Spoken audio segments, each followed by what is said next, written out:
This is Niagara Falls. It's the crown jewel of the. It's the prize of the.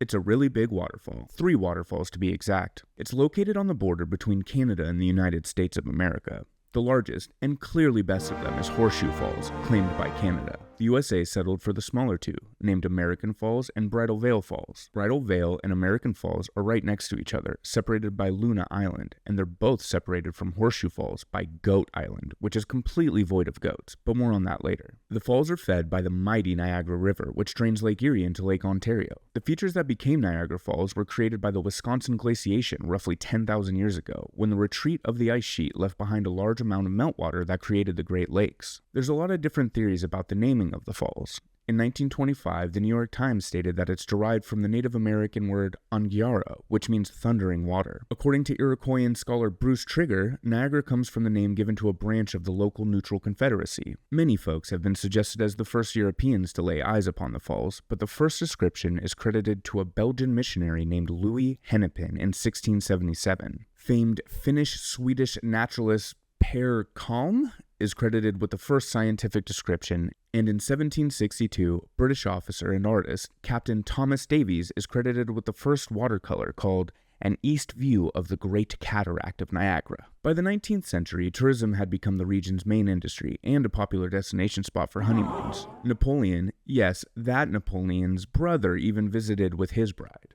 Explorer John Franklin stopped by the falls on his way to an Arctic expedition, and in 1843, Frederick Douglass visited the falls and wrote an account of his experience there. When I came into its awful presence, the power of description failed me. An irresistible power closed my lips. Niagara Falls has a long and weird history of publicity stunts. The first documented stunt goes back to 1827, when some psychotic hotel owners acquired a Lake Erie freighter, loaded it with animals and effigies of people, towed it above the falls, and sent it barreling over the edge. They charged 50 cents for admission to the spectacle. 2 years later, Sam Patch, aka the Yankee Leapstar, jumped from a high tower into the gorge below the falls and survived, thus spawning a long tradition of daredevils throwing themselves to the mercy of the thundering water. In 1901, a 63-year-old school teacher named Annie Edson Taylor became the first human being to go over the falls in a barrel. I say human being because a couple days before Annie's plunge, she put her cat in a barrel and sent it over the falls as a test. Both Annie and her cat were unharmed, though Annie did get a bit bloodied up.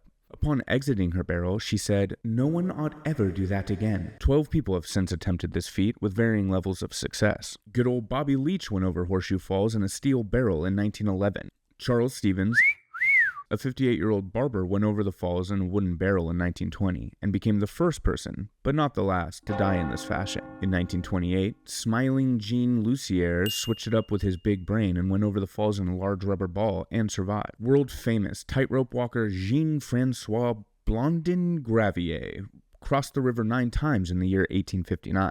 His most daring attempt was done with his manager Harry Concord on his back. 23-year-old Maria Spelterini crossed the Niagara River Gorge repeatedly during July of 1876. One crossing she was blindfolded, another she was handcuffed at the wrists and ankles, and another she had peach baskets strapped to her feet. Goat Island. John Stedman kept a herd of goats on the island, but one rough winter in the year 1780 he found all but one of them had died, so they called it Goat Island. These days, it is void of all goats, but what it does have is a monument to Serbian-American inventor Nikola Tesla. Nikola Tesla invented AC current and designed the first hydroelectric power plant at Niagara Falls, which started producing electrical power in 1895. The monument was gifted to the United States by the government of Yugoslavia in 1976, and that's Goat Island. The Maid of the Mist is a famous sightseeing tour boat that starts and ends on the U.S. side of the falls while crossing briefly into Canada. The original Maid of the Mist was a ferry boat made for border crossing, first christened in 1846. The building of a suspension bridge reduced the amount of ferry traffic only a few years later, and the Maid of the Mist has been a sightseeing boat ever since. Scientists predict that at the current rate of erosion, in about 50,000 years' time, Niagara Falls will cease to exist. So hurry up and go check it out while you still can. Like and subscribe. Good old Bobby Leach went over Horseshoe